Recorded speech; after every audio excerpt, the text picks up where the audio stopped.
The rain drummed against the window like impatient fingers, matching the rhythm of my heart as I stared at the black and white image in my trembling hands. 7 weeks.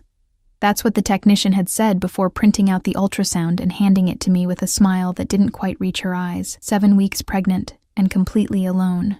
I tucked the ultrasound into my purse and pulled my thin jacket tighter around my shoulders, stepping out into the bitter January air.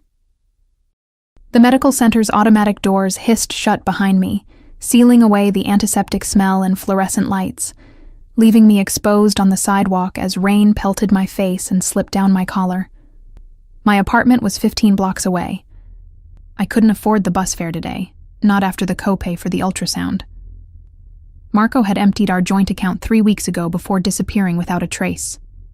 The bastard had taken everything, my savings, my trust, my dignity.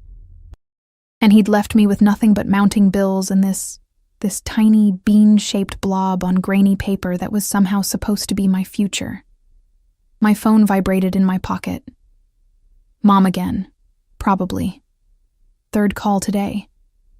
I couldn't bear to answer, couldn't bear to hear the disappointment in her voice when I finally admitted that Marco was gone, and I was pregnant, and broke. Not today. Today I just needed to get home, get dry, and figure out what the hell I was going to do next. I was halfway home when the sleek black Bentley crawled alongside me. Even through the rain-blurred windows, I could feel eyes on me. The car moved at exactly my pace, like a predator stalking wounded prey. I walked faster, clutching my purse tighter to my side. The car accelerated slightly, keeping perfect time with my quickened steps. When it pulled ahead and stopped at the curb in front of me, my heart lodged in my throat. The rear window slid down silently, revealing nothing but shadows within. I froze, rain streaming down my face, unable to move forward or back. Get in. The voice was deep, accented, and carried the unmistakable weight of a man accustomed to being obeyed. I stammered, already backing away. Isabella Reyes. It wasn't a question. He knew my name. Get in the car, now. My blood turned to ice. How did this stranger know my name? I glanced around desperately, but the street was deserted, everyone sensible enough to take shelter from the rain. I could run, but to where? And in my condition. Please, I whispered, though I wasn't sure what I was pleading for. The door swung open, revealing a slice of warm, leather-scented interior. I couldn't see the man inside clearly, just the outline of broad shoulders, the glint of a heavy ring on a hand resting on one knee. You have something that belongs to me, he said, his voice softer now, but somehow more terrifying for it. And I believe I have something of yours as well. A fair exchange, yes? My mind raced. What could I possibly have that would interest a man who rode in a car worth more than I'd make in 10 years? Unless this had something to do with Marco. The thought hit me like a blow. What had Marco been involved in? What had he gotten me mixed up in? I don't know what you're talking about, I said, trying to keep my voice steady. I think you have the wrong person. A soft chuckle emanated from the shadows. The wrong person doesn't usually send me pictures of their unborn child, Miss Reyes. My hand flew to my purse where the ultrasound was tucked away. What? 1 hour ago. A rather intimate message, I must say. Oh God. The text to Marco, the one I'd sent in a moment of weakness, a last desperate attempt to reach him, to make him face what he'd done. The ultrasound photo with the caption, "This is your child. 7 weeks. I need you." But I'd sent it to Marco, hadn't I? With trembling fingers, I pulled out my phone and checked my sent messages. The ultrasound had gone to a number I didn't recognize, a wrong digit somewhere in my tear-blurred attempt to contact Marco. My stomach dropped as I realized my mistake. "I'm sorry," I whispered. It was meant for someone else. Yes, I gathered that much. Something shifted in the shadows, and for the first time, I caught a glimpse of his face, olive-skinned, sharp-featured, with eyes so dark they seemed to absorb the gray light of the rainy day. "The child's father, I presume?" I nodded mutely. "And where is he now? This man who has left you to walk alone in the rain?" The question held no real curiosity, only a cold assessment that made me shiver more than the freezing rain ever could. "He's gone," I said simply. Ah. A world of understanding in that single syllable. Then we have more to discuss than I initially thought. Get in, Isabella. How do you know my name? I managed to ask. A slight smile curved his lips. I know many things. Your name. Your address. The small apartment on Harlow Street with the leaking ceiling and no heat. Your job at the diner that barely covers your rent. And now, I know about your child. He leaned forward slightly, his face emerging from shadow. What I don't know is why you're still standing in the rain when I've offered you shelter. I should have run. Every instinct screamed at me to flee. But where would I go? Back to my freezing apartment? To my mother who'd warned me about Marco from the start? And there was something else. Something in this stranger's voice that didn't sound threatening so much as possessive. As if he'd already decided I belonged to him in some inexplicable way. Who are you? I asked, my voice barely audible over the rain. Alessio Vitale, he said, watching my face carefully for a reaction. I gave none, because the name meant nothing to me. Should it have? Something flickered in his expression. Surprise, perhaps, or amusement. You truly don't know who I am, do you? I shook my head. Interesting. He gestured to the open door. Come. I promise no harm will come to you or your child. Not while you're under my protection. Your protection? I repeated, confusion mingling with fear. I don't need... Everyone needs protection, Isabella. Especially those who don't realize they're in danger. A chill that had nothing to do with the rain ran down my spine. Are you threatening me? If I were threatening you, he said softly, you would not need to ask. Before I could respond, my phone buzzed again. This time I glanced at the screen. An unknown number, but the text was clear enough. You've been sleeping with a dead man, Isabella. Marco stole from me. Now you'll pay his debt. I looked up sharply, but Alessio's expression revealed nothing.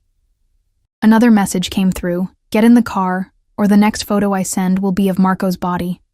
My legs nearly gave out beneath me. Was this man, this Alessio Vitale, responsible for Marco's disappearance? Had he killed him, or was this all an elaborate bluff? Time is a luxury you don't have right now, Alessio said quietly.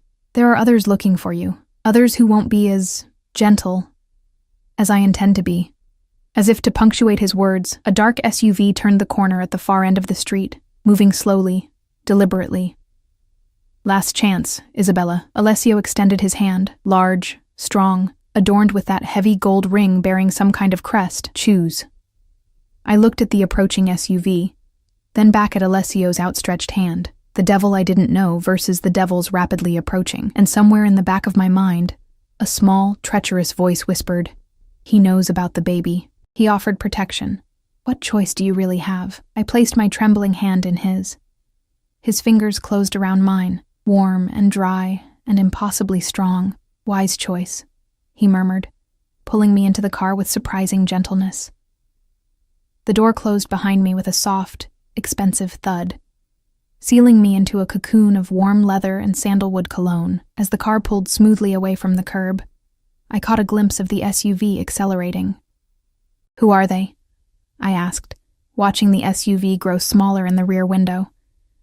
People who believe that debts can be paid in blood, Alessio said simply. He sat across from me, one arm stretched along the back of the seat, studying me with those impenetrable dark eyes.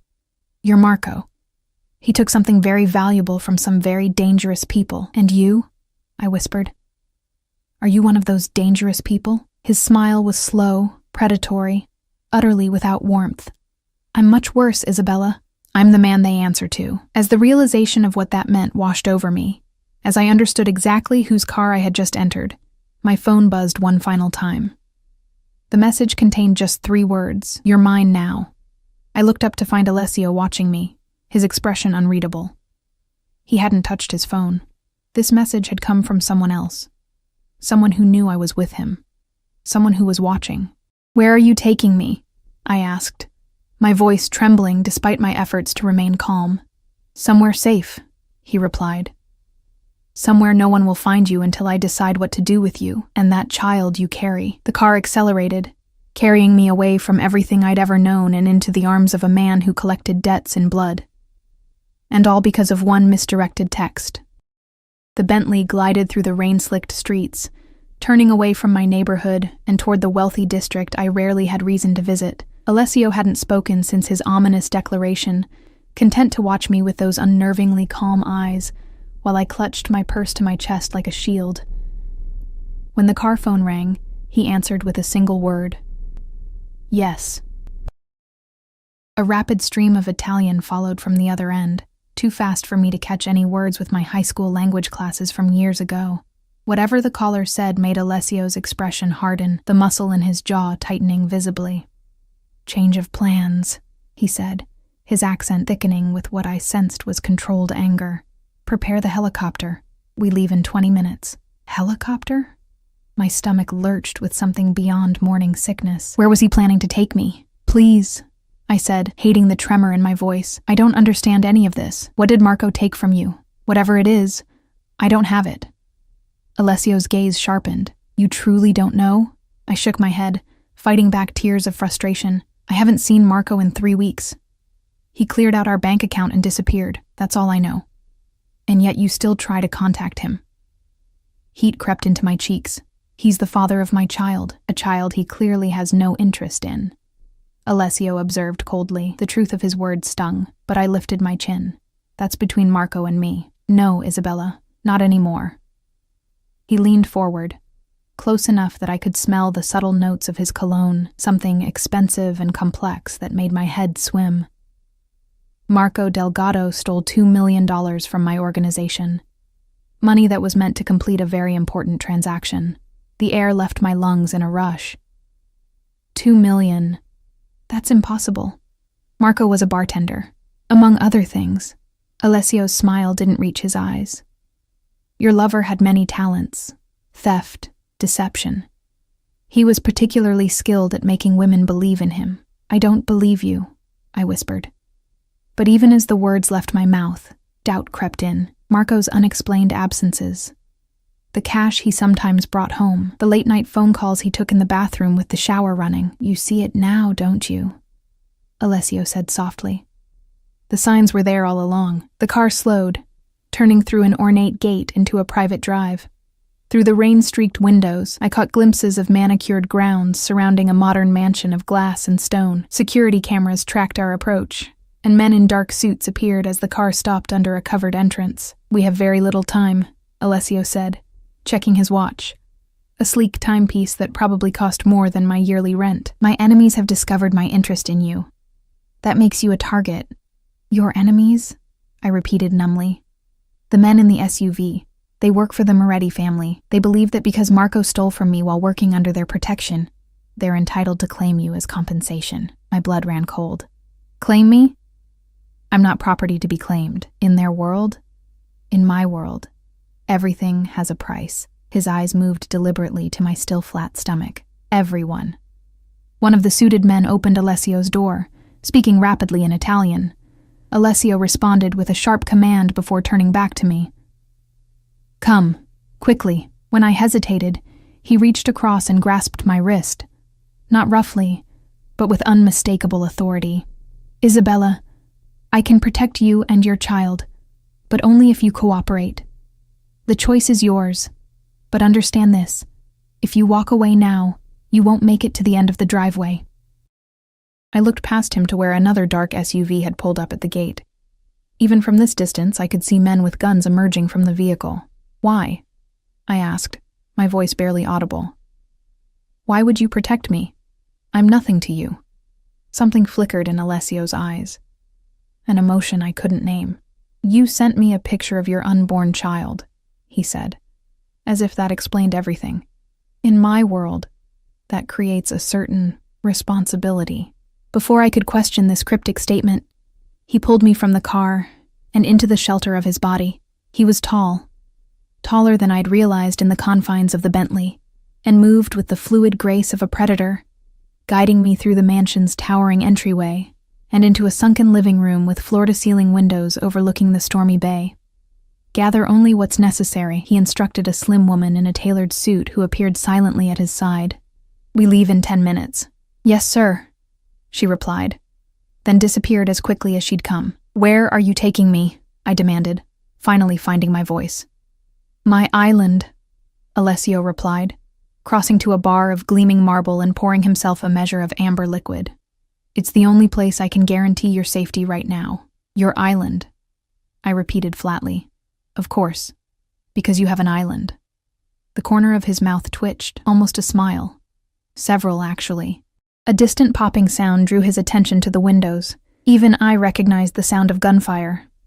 They're testing my perimeter security, he said with clinical detachment. He drained his glass in one smooth swallow.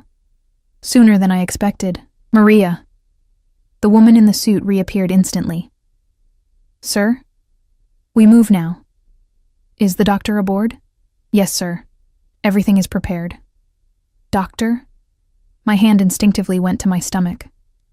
I don't need a doctor. Alessio's gaze followed my movement. The doctor is for your prenatal care, nothing more. I want to ensure the child is healthy.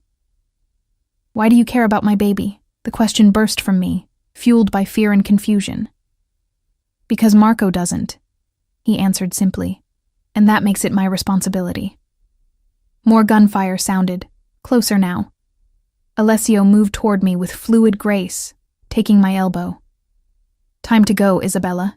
He led me through the house at a brisk pace, flanked by 2 bodyguards who appeared from seemingly nowhere. We emerged onto a rooftop helipad where a sleek black helicopter waited, its rotors already spinning, creating a wind that whipped my hair across my face and plastered my damp clothes to my skin. I balked at the sight. I can't. Alessio didn't give me time to finish the protest. He swept me into his arms as if I weighed nothing and carried me to the helicopter. I should have fought, should have screamed, but the sudden proximity to his body, the solid warmth of him, the scent of his skin, left me momentarily stunned. He deposited me gently on a leather seat inside the luxurious cabin and fastened my safety belt himself, his fingers brushing against my hip in a touch that felt too intimate. Trust me, Isabella, he said, his face close to mine, his breath warm against my cheek. I won't let anything happen to you or the child. I found my voice at last. Why should I trust you? I don't even know you. But I'm beginning to know you, he replied, settling into the seat beside me.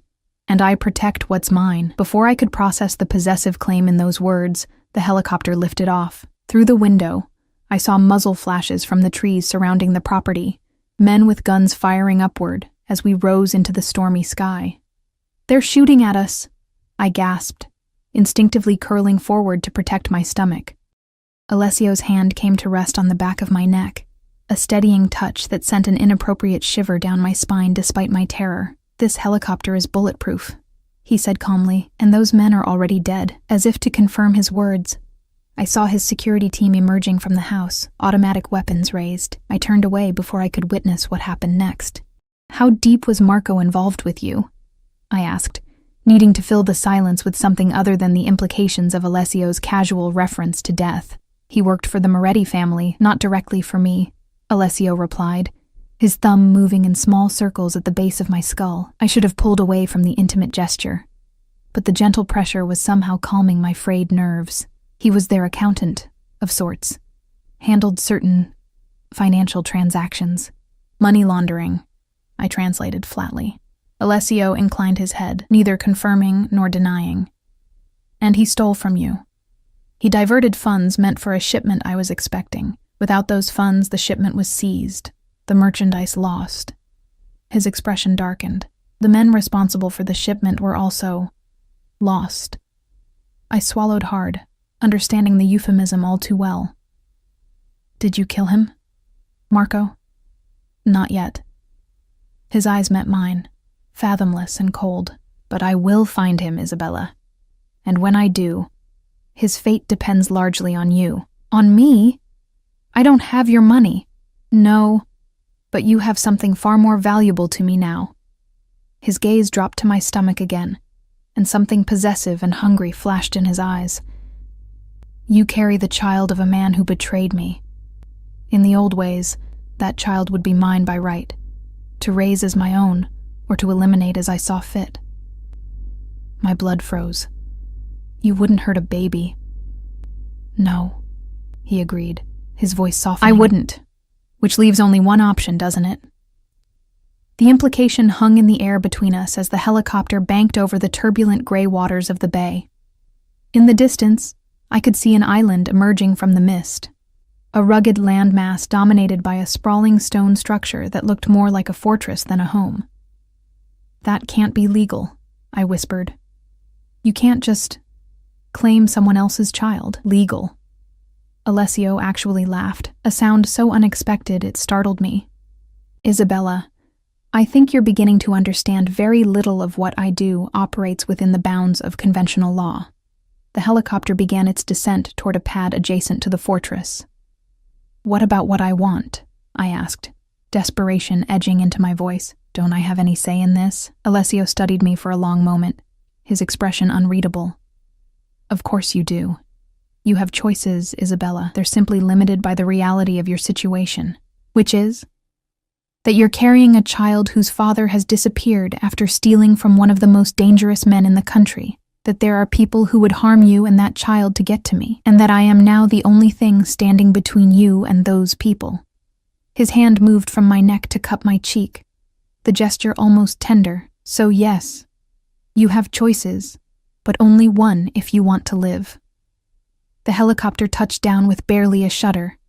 Through the windows, I could see more men in suits approaching, and a silver-haired man in a white coat, carrying a medical bag. Your first choice, Alessio said, his voice low and intense, is whether you'll allow my doctor to examine you and the child to ensure you're both healthy after the stress of today. I hesitated, then nodded. Whatever his motives, prenatal care was something I desperately needed and couldn't afford. Good. His approval shouldn't have warmed me, but it did. Your second choice will come later, after you've rested. For now, welcome to Via Vitale, Isabella, your new home. As the helicopter door opened and the wind rushed in, carrying the scent of the sea and something wild and ancient from the island itself, I realized I had stepped across a threshold I could never return from.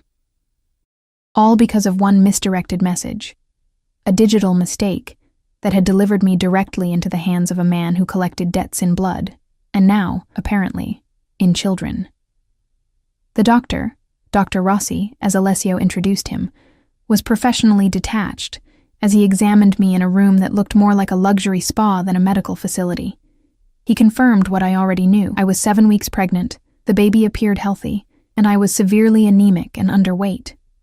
She needs rest, proper nutrition, and supplements, he told Alessio in accented English, speaking about me as if I weren't present. The first trimester is critical. No stress. Alessio's laugh was short and humorless. Circumstances make that last part difficult, doctor. Then change the circumstances, Dr. Rossi replied, snapping his bag shut. Or risk losing the child.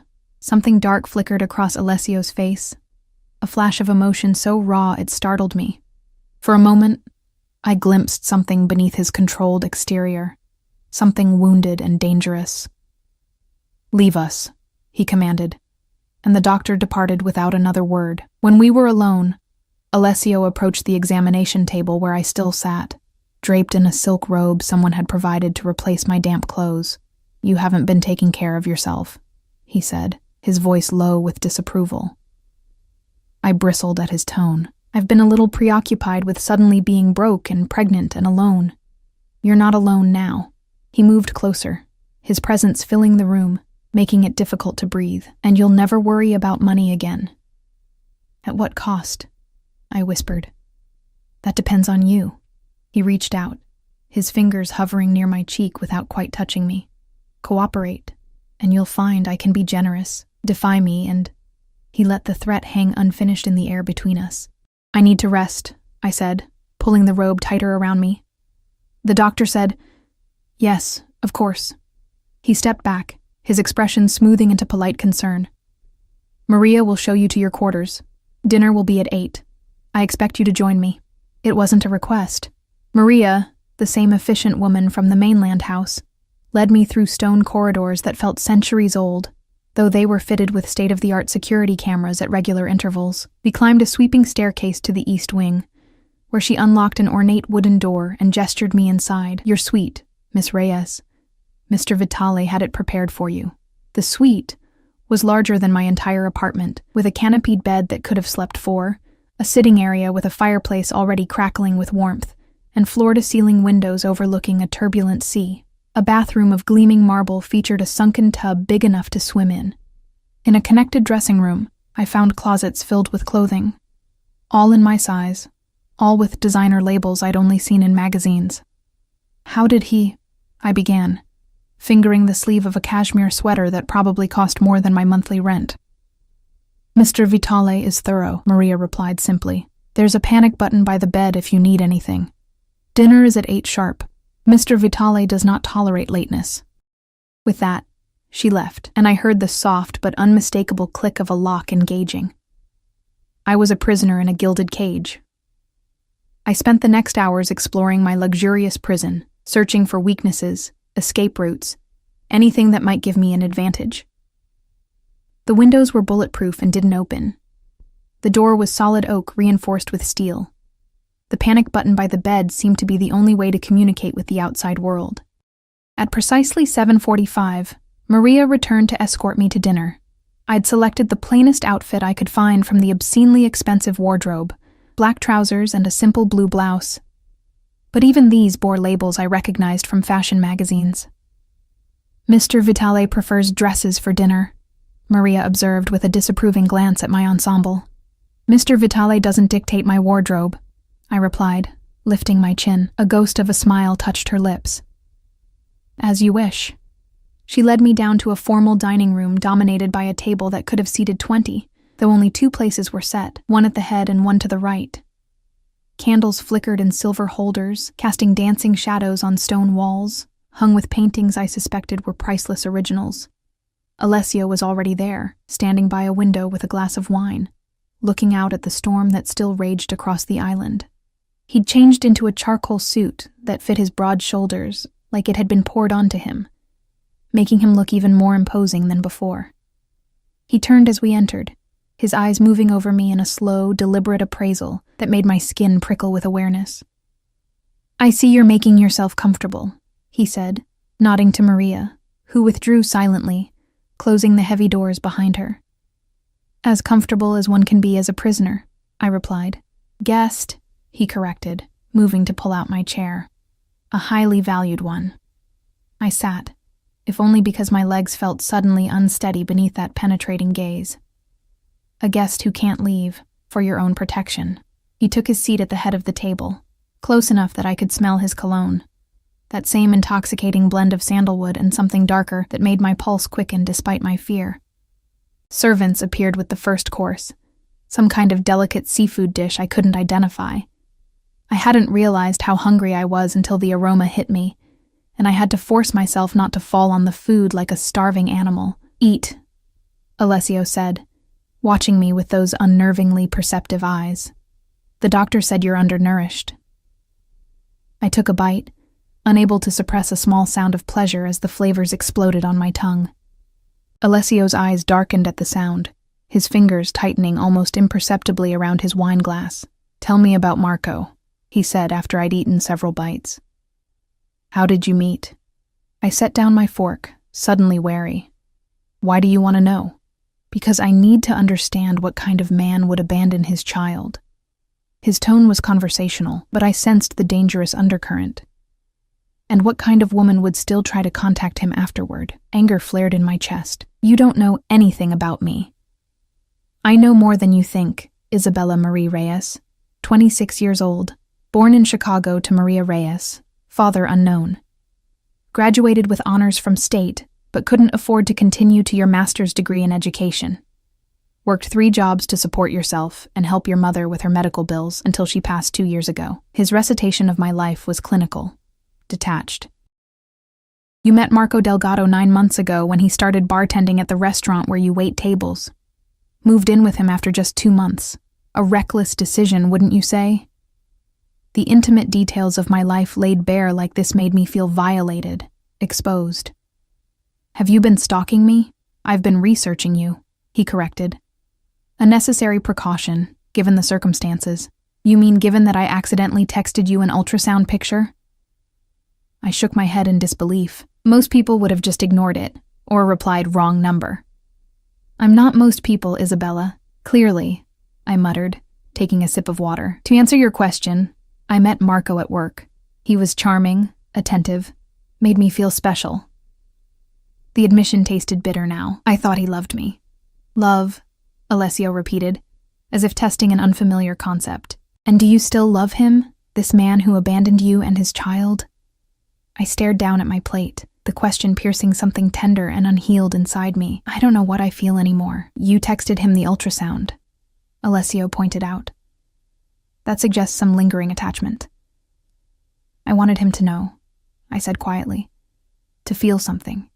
Guilt, shame, anything. I wanted him to hurt like I'm hurting. Alessio's expression softened fractionally. Revenge. That I understand. The rest of the meal passed in strange, almost companionable silence.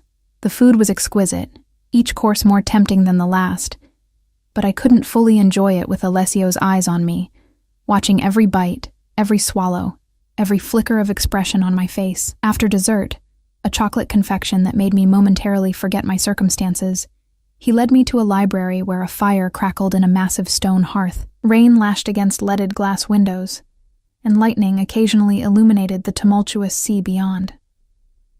You mentioned choices, I said, as he poured brandy into crystal snifters. What exactly are my options here? He handed me a glass, his fingers brushing mine in a touch that felt deliberate. Sit, Isabella. I perched on the edge of a leather armchair, watching as he took the seat opposite, stretching his long legs toward the fire. Your first option, he said, swirling the amber liquid in his glass, is to remain here under my protection until the child is born. Afterward, you would be generously compensated and free to go wherever you wish. My hand went instinctively to my stomach. And the baby? Would remain with me. His eyes met mine, unflinching. To be raised as my heir. The room seemed to tilt around me. You want to take my child? I want to give your child everything. Security, education, a legacy. Things you cannot provide. His voice was gentle but implacable. The child of a man who betrayed me, raised to be loyal to me instead. There's a certain poetry in it, don't you think? It's monstrous, I whispered. It's practical, he countered. The child would want for nothing, and you would be free to start a new life, with wealth most people only dream of. What's the second option? I asked, already dreading the answer. Alessio leaned forward, his elbows on his knees, his eyes intense in the firelight. You stay, not just until the birth, but afterward. You raise the child here, under my roof, under my protection. You become part of my household, part of my... He hesitated, searching for the right word. Family. I stared at him, trying to process what he was suggesting. You want me to live here? With you? As what? Your prisoner, your servant. As the mother of my heir, he said simply. You would have status, respect, everything money can buy. The child would have both parents, one biological, one adopted. You're not offering to adopt my baby, I said slowly. You're offering to adopt me. Something like approval flickered in his eyes. You understand quickly, Isabella. That's good. Why? I demanded. Why would you want this? You don't know me. You don't... I broke off, a terrible suspicion forming. Is this some kind of twisted revenge against Marco? Taking his woman and his child? Alessio's expression hardened. Marco forfeited any claim to either of you when he stole from me and abandoned you. This isn't about him. Not anymore. Then what is it about? He rose from his chair in one fluid movement and crossed to where I sat, looming over me, his presence overwhelming in the firelit room. Perhaps I simply want what he was foolish enough to throw away. My breath caught as he reached down to brush a strand of hair from my face, his fingers lingering against my cheek. You can't just acquire people. Can't I? His smile was dangerous, predatory. Look around you, Isabella. What do you see? Everything in this room. Every painting, every book, every piece of furniture. I wanted it, So I acquired it. When I see something of value, something rare and beautiful, I collect it. I'm not a thing to be collected, I said, my voice stronger than I felt. No, he agreed, his thumb tracing the line of my jaw. You're far more valuable than any object. You're the future mother of my heir. I jerked away from his touch, standing so abruptly that my brandy sloshed over the rim of the glass. The baby isn't yours. It will be, he said with absolute certainty, one way or another. Before I could respond, the library door burst open. Maria stood there, her usual composure shattered, her face pale. "Sir," she said, her voice tight with tension, "we have a situation. The perimeter alarms on the north side." Alessio was instantly alert, all trace of the seductive predator gone, replaced by something colder, more dangerous. How many? At least 6 boats. They've already landed. She glanced at me, then back to him. Moretti's men. How? Alessio demanded, already moving toward a panel on the wall that slid back to reveal an array of weapons. The storm should have made approach impossible. They had inside help, Maria said grimly. Gabriele is dead. They used his access codes. Alessio swore in Italian, selecting a handgun and checking it with practiced efficiency. Evacuate to the panic room. Take her. He nodded toward me. No, Maria said. And for the first time I heard fear in her voice. The route is compromised. They're already inside the lower levels. Alessio's expression turned to granite. Then we go to the helipad. He crossed to me in 2 long strides, taking my arm in a grip that was firm but not painful. Stay close to me. Do exactly as I say. If I tell you to run, you run. If I tell you to hide, you hide. Understood? I nodded, too terrified to speak. Good. He pulled me against his side, his arm around my waist almost protective. Because I will not lose you or that child to Moretti, not when I've just found you. The possessive declaration should have repulsed me. But as gunshots echoed from somewhere below us, and the smell of smoke began to seep under the door, I found myself clinging to Alessio, my face pressed against the solid warmth of his chest. I'm scared, I whispered, hating the weakness but unable to pretend otherwise. His hand came up to cradle the back of my head, the gesture unexpectedly tender. I know, Kara, but I will get you out of here, I promise. He tilted my face up to his eyes burning with an intensity that stole my breath. No one takes what's mine. No one. As alarms began to blare throughout the fortress and the sound of gunfire drew closer, I realized I had moved from one kind of danger into something far worse. Not just the physical threat of Moretti's men, but the emotional danger of starting to believe Alessio's possessive promises of protection, of beginning to see this dangerous man as my sanctuary rather than my captor. And as he led me from the library toward an uncertain escape, his body shielding mine, his gun ready in his free hand, I couldn't tell which terrified me more, the men coming to kill us, or the fact that I was already starting to trust the devil who had claimed me and my unborn child as his own. Alessio moved through the fortress with lethal precision, guiding me through corridors and hidden passages I never would have found on my own. Twice we encountered men in black tactical gear, Moretti's soldiers, I assumed, and twice Alessio fired his weapon with deadly accuracy before I could even process what was happening. Don't look, he murmured each time, turning my face into his shoulder as we stepped over the bodies. But I'd already seen enough to know I was witnessing a side of him that confirmed every fear.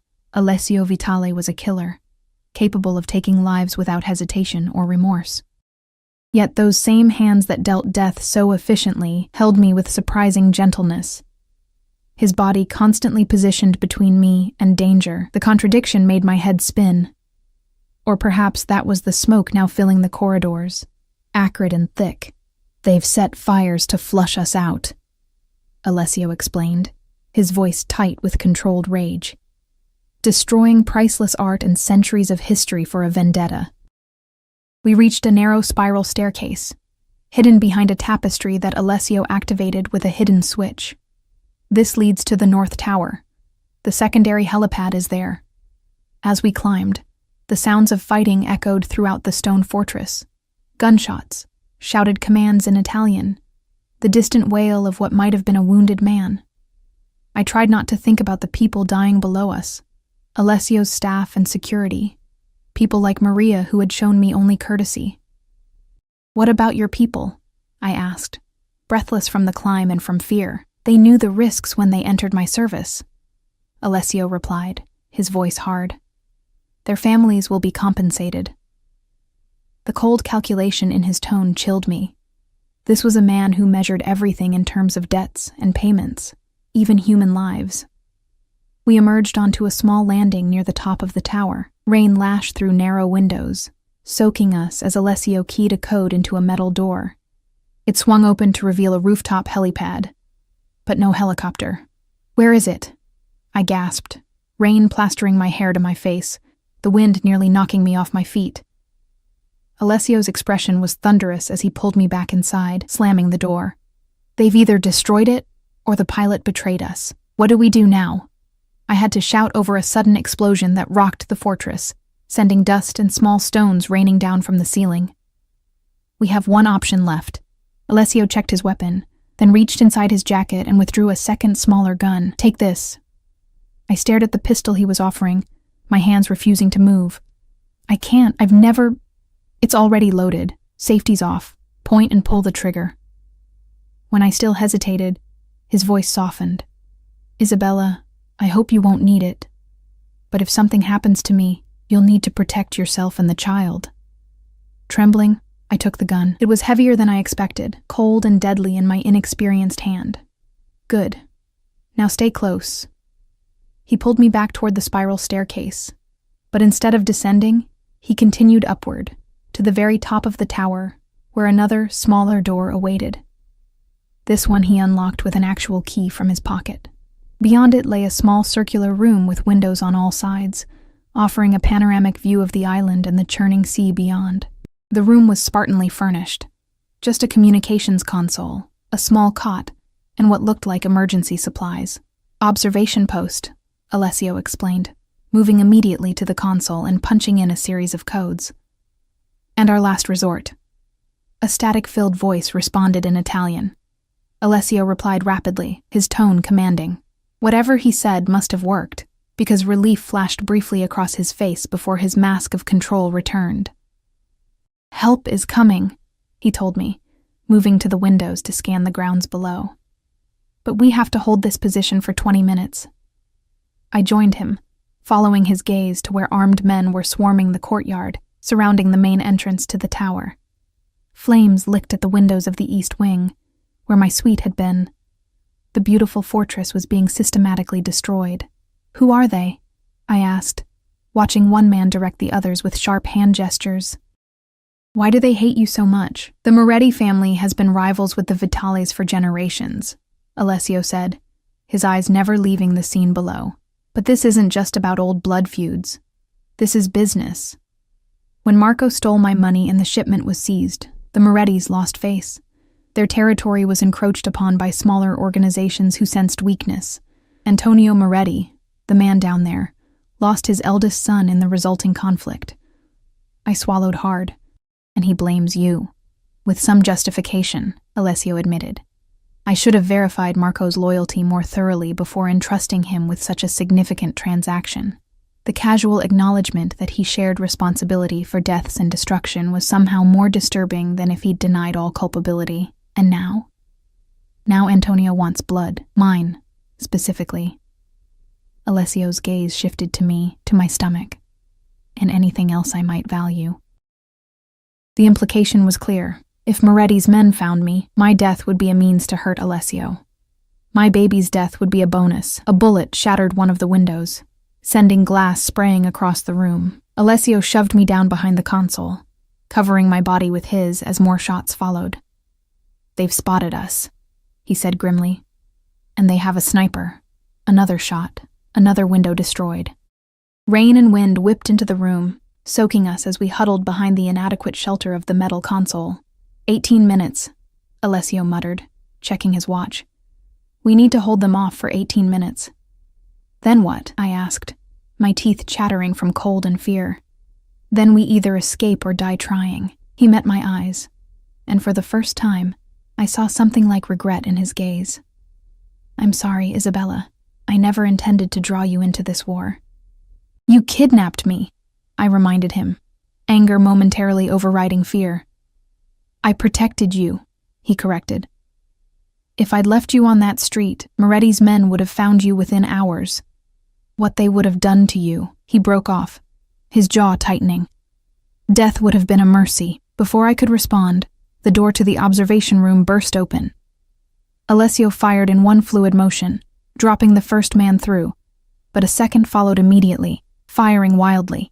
I screamed as Alessio shoved me roughly aside, taking a bullet in his shoulder that had been meant for me. Despite the injury, he returned fire with deadly precision, and the second attacker fell. Alessio! I crawled to where he had slumped against the wall, blood darkening his expensive suit. You're hurt.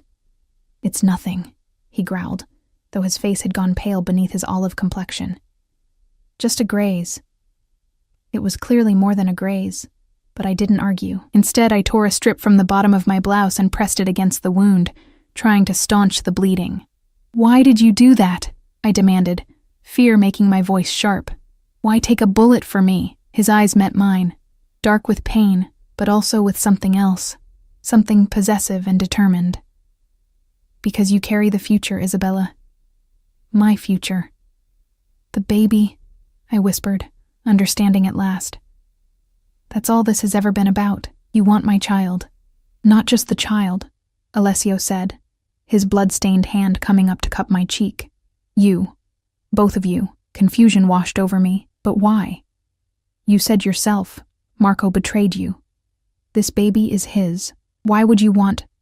Because I know what it is to be born unwanted, he interrupted, his voice raw with an emotion I couldn't name. To be the son of a man who saw you only as a debt to be paid. My mother was like you, young, beautiful, caught in a world she didn't understand. My father took her as payment when her brother couldn't repay a loan. She died giving birth to me, and he never let me forget that my life came at the cost of hers. The revelation stunned me into silence. This glimpse into Alessio's past, into the wounds that had shaped the dangerous man he'd become, shifted something in my perception of him. I won't let that happen to your child, he continued, his eyes burning with intensity despite the pain. I won't let it be raised as a debt, as a thing, as something less than cherished. So, instead, you'd take it from its mother? I challenged, though my voice lacked conviction. No, he said softly. I'd give it both of us, a mother who carried it in her body, and a father who chose it, who wanted it, who would burn the world to protect it. The raw sincerity in his voice made my heart constrict painfully in my chest. Before I could respond, more gunfire erupted from the stairwell. They're coming, Alessio said, struggling to rise. How many bullets do you have left? I checked the gun he'd given me, which I'd tucked into the waistband of my trousers. I don't know. I haven't fired any. 6 then. He grimaced as he tore the makeshift bandage from his shoulder and replaced it with a fresh strip torn from his own shirt. Make them count. Alessio, I can't. You can, he insisted, grasping my shoulders. You will. For the baby. For our future. Our future. The words hung between us, impossible and yet somehow inevitable. In the chaos of the last 12 hours, in the storm of violence and revelation, something had shifted between us, something neither of us had sought, but both now recognized. Heavy footsteps pounded up the spiral staircase. Alessio positioned himself in front of me, gun raised, despite the blood still seeping from his wound. How long? I whispered. He checked his watch. 10 minutes. We need to hold them for 10 more minutes. The first attacker appeared in the doorway, a man in black tactical gear, his face obscured by a mask. Alessio fired, but his injury affected his aim, and the shot went wide. The man returned fire, forcing us back behind the metal console. Isabella, Alessio said, his voice tight with pain and urgency. If I don't make it, don't. I interrupted fiercely. Don't you dare say goodbye. A ghost of a smile touched his lips. Not goodbye, a promise. If I don't make it, there's a safe house in Geneva. The codes are... More gunfire interrupted him as 2 more men burst into the room. Alessio returned fire, dropping one, but the other took cover behind the doorframe, firing methodically at our position. "We can't stay here," Alessio muttered, blood now soaking through his improvised bandage. "We're pinned down." I looked around desperately for an escape route, but there was nowhere to go. We were at the top of a tower, surrounded by enemies, with only the churning sea hundreds of feet below. A bullet struck the console inches from my head, sending sparks and metal fragments flying. One sliced across my cheek, and I felt warm blood trickle down my face. "Enough!" Alessio's roar was primal, filled with a rage I hadn't heard before. "Isabella, stay down!" Before I could stop him, he surged to his feet, firing repeatedly at the doorway, forcing the attacker to retreat momentarily. In that brief window, Alessio crossed to a cabinet I hadn't noticed before, wrenching it open to reveal what looked like explosives. "What are you doing?" I gasped. "Creating a distraction." He worked quickly despite his injury, attaching wires to the devices. "When I give the signal, run for the stairs. Don't look back, don't stop. Head for the boathouse on the eastern shore. There's a speedboat there with emergency supplies. I'm not leaving you." The declaration surprised me as much as him. His eyes met mine, something like wonder flickering in their depths. "Isabella." Whatever he was about to say was cut off by a new barrage of gunfire. This time Alessio wasn't fast enough. A bullet caught him in the leg, sending him crashing to his knees. "Alessio!" I scrambled to his side, heedless of the danger. "Get back!" he ordered, but I ignored him, dragging him behind the console as bullets tore through the space where he'd been seconds before. "You're hit again," I said unnecessarily, my hands shaking as I tried to assess the damage. "Just a flesh wound," he ground out, though the amount of blood suggested otherwise. "Stop lying to me," I snapped, tearing another strip from my blouse to bind his leg. "You can't even walk. How are we supposed to escape now?" "We have one chance." He pressed something into my hand, a small detonator. "When I tell you, press this button. The explosion will collapse the stairwell, but it will buy us time." "Time for what?" I demanded. "We're trapped here." The ghost of a smile touched his lips again. "Do you trust me, Isabella?" "No," I said automatically, then hesitated. "Maybe. I don't know." His blood-stained hand found mine, squeezing gently. "That's progress, at least." More footsteps on the stairs, more men coming to kill us. Alessio checked his watch. 7 minutes. We need to hold for 7 more minutes.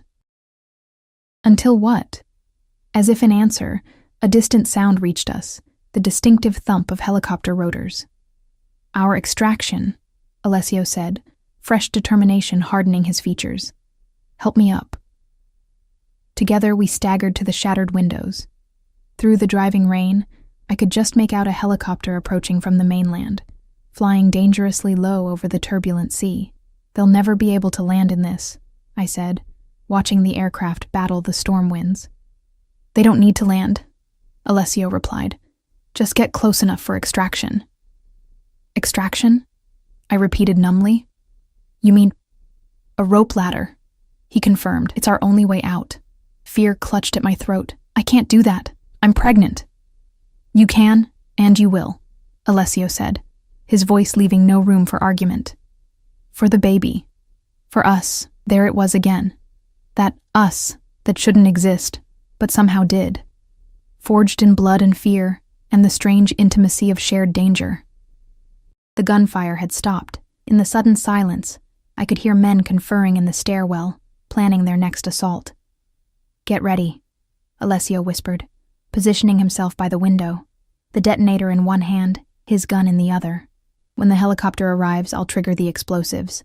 That's your window to get to the roof access hatch." He nodded toward a trapdoor in the ceiling I hadn't noticed before. "The extraction team will drop the ladder there." "What about you?" I asked, already knowing the answer. His eyes met mine, filled with a resignation that terrified me more than the bullets had. "I'll cover your escape." "No." The word was torn from me, surprising us both with its vehemence. "I'm not leaving you here to die, Isabella. No." I moved closer, grabbing his blood-stained shirt. "You promised to protect me and my baby. You can't do that if you're dead."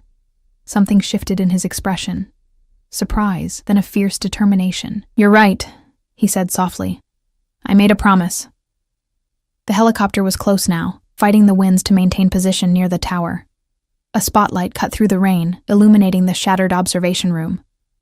"Now!" Alessio pressed the detonator. The explosion rocked the tower, sending tremors through the ancient stone. Screams echoed from the stairwell as it collapsed, taking Moretti's men with it. Alessio shoved me toward the trapdoor. "Go!" I climbed onto the console, pushing the trapdoor open against the howling wind and rain. The helicopter hovered impossibly close, a rope ladder already descending toward the roof. "I can't leave you," I shouted over the roar of the rotors, looking back at Alessio, who was pale with blood loss, but still standing, still fighting. "You're not," he replied, dragging himself toward me despite his injuries. "We go together."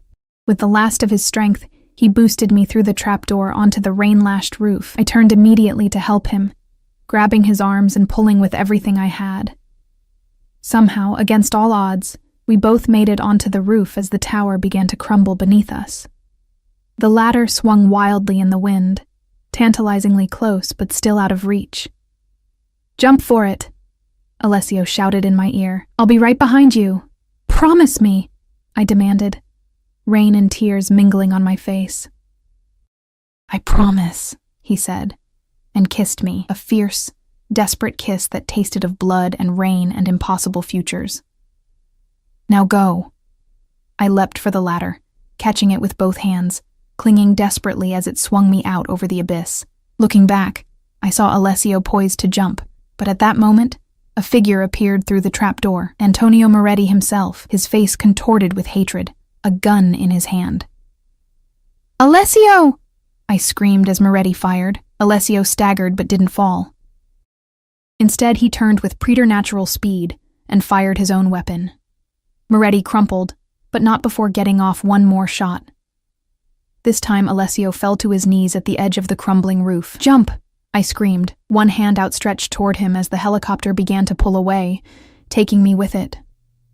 With what seemed like the last of his strength, Alessio lunged for the ladder, his fingers closing around the lowest rung as the helicopter veered away from the collapsing tower. We dangled there, suspended between earth and sky, as the fortress that had been both prison and sanctuary exploded in flames below us. Alessio hung by one hand, his body a dead weight, blood streaming from his wounds. "Hold on." I climbed down the ladder toward him, ignoring the danger, caring only that he not fall. His eyes met mine, filled with a wonder that transcended pain. "You came back for me," he said, his voice barely audible over the storm. "Always," I replied, the word a vow I hadn't known I was ready to make until it left my lips. Together, we clung to the ladder as the helicopter carried us away from the burning island, away from death and destruction, toward an uncertain future that somehow, against all reason, we would face together. In the shelter of a trauma blanket aboard the helicopter, as medics worked to stabilize Alessio's wounds, he pulled me close, his lips against my ear. "This is only the beginning, Isabella," he murmured. "From this moment, you and the child are under my protection. Not as prisoners, not as possessions, but as family. My family." I should have protested, should have reminded him that I hadn't agreed to his terms. That one moment of crisis didn't erase the fact that he'd kidnapped me, threatened me, drawn me into his dangerous world. Instead, I found myself leaning into his embrace, my hand covering his where it rested protectively over my stomach. The baby that had been Marco's mistake was now Alessio's heir, claimed not through blood, but through choice, through a promise forged in fire and sealed with blood. "Family," I echoed, the word both terrifying and exhilarating. Alessio's smile was like the breaking of dawn after the longest night. "I'll build you a new fortress, Kara.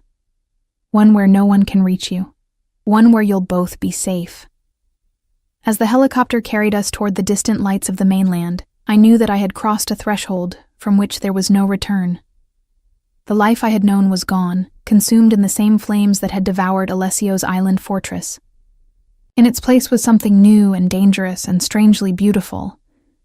A future with a man who had claimed me through a misdirected text, who had bled for me, who looked at my unborn child not as a burden, but as a treasure to be protected at all costs. It wasn't love, not yet. But as Alessio's hand tightened around mine, as his eyes promised me a world where I would never again walk alone in the rain, I knew it could be. Someday.